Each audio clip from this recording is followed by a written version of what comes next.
What if they lied to you about the American dream and home ownership? And what if we could rewrite the rules? What the hell is going on? Well, I think this is why young people are so mad today. How are they going to be able to afford a home when wages have stagnated? In 2025, more senior citizens are buying homes than Gen Z and millennials combined. So while you were taught that if you got the job, kept your head down, saved 10%, we'd get the keys, that playbook is not just outdated, it's dangerous. Because owning a home isn't just about shelter, it's about status, it's about making it. So by the end of this video, I'm going to show you exactly how I'd buy a home in 2026 without having to be rich and doing what everybody else is doing, and how you can do this. And here's the truth, no one wants to say out loud, the American dream we were sold, it was a marketing campaign built by banks, pushed by politicians, backed by mortgage brokers, and it was brilliant. Because if everyone believes the finish line is a home, you've just created 330 million predictable customers. So you pay the mortgage, you get the insurance, you fix the roof, you upgrade the kitchen, die with equity. Meanwhile, the wealthy,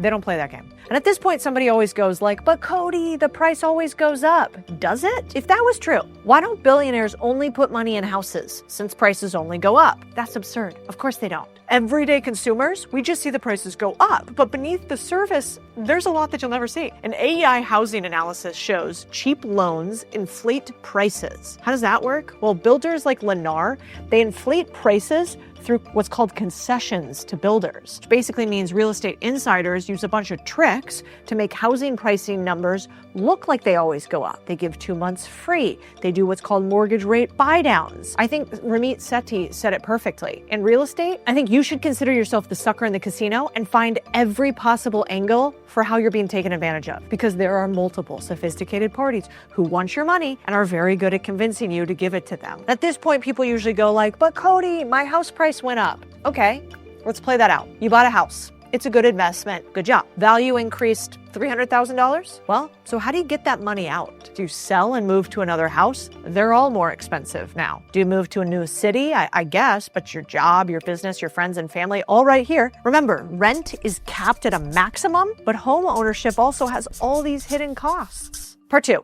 the middle class buys homes, the wealthy buy cash flow. This chart fascinating, and it explains why 90% of people never get rich. Let's break it down. If your net worth is under $1 million, odds are your biggest asset is your house and your car. You're asset rich, but you're cash poor. Your wealth is actually locked behind walls. You can't touch it unless you borrow against it. That's not freedom. That is just dressed up debt. Now, if you're worth $10 million, how does that work? Well, then your biggest asset class isn't real estate. Instead of that, it is private businesses, where over 60% of their wealth comes from companies that spit out monthly, quarterly, even daily cash flow. Think about that for a second. While the middle class scrambles to buy their home, the wealthy focus on buying the income that pays forever. You don't need a house. You need a profit machine that buys your house. Here's the uncomfortable truth. Wealth doesn't come from grinding harder. It comes from owning things that grow while you sleep. But most people spend their whole lives buying liabilities dressed up as milestones. A car, the second that you take it off the lot, loses about 30%. A house that bleeds you dry with taxes, repairs, and interest. A safe savings account that quietly loses to inflation every single year. That's why that chart stings. It shows the real divide. You know, at the bottom of it, people's net worth is stuffed into cars and homes. And it feels like progress, but it's not compounding. It's dead money, it's idle, it's stagnant. If you want to climb a few rungs on the wealth ladder, everything flips. See, the wealthy, they don't hoard stuff. They own equities, shares of businesses, private companies, cash flowing real estates, assets that pay them every day, even when they're on the beach asleep or bored. And here's the truth nobody wants to swallow. Wealth grows really slow until it grows really fast. It looks boring for years, and it feels like nothing's happening until right here, which is when something called compounding shows up. This is when you start to get exponential returns. But most people actually never make it this far. They quit right before the curve bends. They bail in year 9 of the 10-year game. If you actually want to get rich, you got to stop performing for people who don't pay your bills. Buy things that make money instead. Own them long enough to let compounding do its quiet, violent work. Because once your money starts earning more than you do, wealth stops becoming a dream. Part 3, real estate as investment. Let's get real here. Let's look at long-term performance of the house versus the stock market. So a stock beat owning a house by over 3x over the last 20 years. If you put 100K into the stock market instead of into home equity, you would have more like 350 to 450K as opposed to 200K today. And in some periods, much more than that. And that's just the math. A lot of people at this point go like, Codie, I want to own a rental property. Like, okay, fine. Let's break this down. Let's say you save up for a rental property. The average price in the US is around $400,000. So you close the deal, you rent it out, and after the mortgage, maintenance, taxes, and tenant calls about leaky faucets, you're bringing in $200 a month in net income. That is $2,400 a year for $400,000 in what's called capital risk. That is a 0.6% return. You'd make more money in a savings account, and a savings account won't have to have a last-minute roof replaced. And then dealing with 5 renters and a broken water heater. Now let's take the same $400K and buy a small business. I know, it's riskier. But before you freak out, you're young. You have to take risks somewhere. If you're ever going to make money, there is no rich without risk. So yes, there's more risk that the business could fail completely, but there's a 100% guarantee that buying a house is not going to make you a millionaire. So where's the real risk, I guess? Instead, I'd say like go for boring, lawn care, property management, pool cleaning, dog grooming. And if you do it right, it looks more like this. So in this case, you're still putting that same $400,000 into a business, and you're using a loan to do it, or you're using seller financing. I'll teach you that in a little bit. But that business could net you out, instead of $2,400 a year, this thing is going to make you $60,000 a year. That's $5,000 a month. And we get there because most small businesses profit 15 to 30% per year. So that's 15% of $400,000 is $60,000. That's $60,000 a year in income. You know what's more interesting? If you compare the two, that's 25x the real estate return. And that's not theoretical. That's what we teach and do every day. You don't have to learn from me. Go learn from anybody in the world on how to do this. Go start the business instead of buying it. But get into the game of business. I've taught 14,000 people at Contrarian Thinking how to do this thus far. And it is the game the rich play and the poor never do. You know, I've personally bought businesses when I had money, when I didn't have money. I've helped people buy businesses with no money. We've made more million-dollar business owners than I can count. Not because I'm smart, but because this is just the math game between the two. Because asset ownership is the only way that is repeatable I've found to make money. Now, part 4, passive income is a lie. Choose the right kind of hard. People say, but Codie, business is risky. I want passive income. You're right, business is risky. Have you ever found a way to make money or gain wealth that doesn't have risk involved? If you do, please send it to me. One of my episodes, which I highly recommend you listen to on my podcast, I had a conversation with a self-made billionaire, Jenny Just, and she told me the same thing that I think, which is one of our biggest problems in the US today is we do not take enough risk to get rich. We actually demonize it. She would say that in order to get rich, you have to have what is called a risk budget. This is actually something that all investors have. It tells you how much risk you're comfortable with. And then you figure out a strategy for what's called risk mitigation. And so that means a way that is more likely to make you money with less downside. That is what I teach. Let's talk about the opposite side. Now, real estate isn't passive. We've already talked about you're dealing with roofs, rodents, regulations, tenants, 3 a.m. emergencies. Business isn't passive either. You'll have to hire, lead, sell, learn, fire people. But here's the difference. One builds a little bit of profit and slow equity. The other builds cash flow, skills, and leverage. So the real question is, do you want low effort, low return hard, or do you want high impact, high leverage hard? Everything is hard.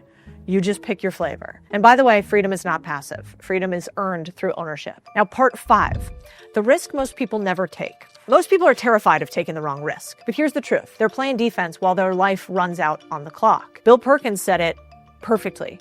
The biggest risk most people take is not taking enough risk for the life they want. So what did wealthy people do? They stack the deck. They don't gamble. They negotiate terms. They structure upside. They engineer the outcome, and you can do the same. And if you know someone who needs to hear this, send them this video. All right, part 6. If you still want to buy a home in 2026, here's how I'd do it. And I think this is really smart. I'd treat buying a house like buying a deal, not like buying a dream. So strategy number 1 is called rent to own. This is where you lease with an option to buy. You rent the home, pay a little extra each month that goes towards the purchase price. You lock in the price today, you build credit, and you buy yourself time. If rates drop or your income grows, you buy on your terms. Strategy 2 is called seller financing. And seller financing is how I buy most businesses, but you can buy houses that way too. You find a distressed seller, you offer to buy their house over time with small down payments and monthly installments. No banks, no mortgage, just you, the seller, in a win-win contract. Let's explain this in detail. Seller financing is when the seller becomes the bank. Instead of you borrowing money from Wells Fargo or Chase, you borrow from the person who owns the house. So it looks like this. Homeowner gives you the money for you to buy their house. Over time, you pay the homeowner back the house as you get income. Instead of usually the money comes from the what? Bank. We're going to replace the bank with the owner. Now you still make a down payment, pay interest, pay monthly payments, sign a promissory note, have the house as collateral, but the seller gets the monthly checks instead of the bank. Now, why would anyone do this? Seller financing helps two types of people. Buyers, because it's going to help you with a lower down payment and easier approval, no underwriting. They're going to have faster closing, more flexible terms. Then it helps sellers because they actually get something really valuable, which is interest. So they keep earning on the house as you pay the mortgage. This also allows them to sell the house faster. And you avoid a lot of listing hassles, which could be additional money. In addition, there's tons of tax benefits by spreading income over years, which means maybe you pay less money to the IRS, which everybody is into. So at the end of the day, it's a win-win when done right. Now, how does it actually work step by step? First, you're going to agree on a price. So let's say the house is $300,000. Step 2, the buyer gives a down payment on the house. This example, this might be 10%, aka $30,000. Step 3, the seller finances the rest. That means that you are getting a house valued at $300K for $30K. The remaining balance, $270,000. Step 4, you're going to negotiate the loan terms. So you and the seller are going to agree on some type of interest rate, which might be 6%. Then you're going to agree on a term, which might be something typical like 30 years. And you're going to have a monthly payment that is set up. Step 5, you sign the paperwork. So the signing that you do is going to be typically what's called a promissory note, your promise to pay. Also something called the deed of trust. This is where the seller can take the house if you don't pay. Then step 6, you make your payments every month, just like you would in a bank. Pretty simple. Okay, so in this example, what does that mean? That means your monthly payment would be principal and interest, $16, $18 a month. The seller gets that amount every month.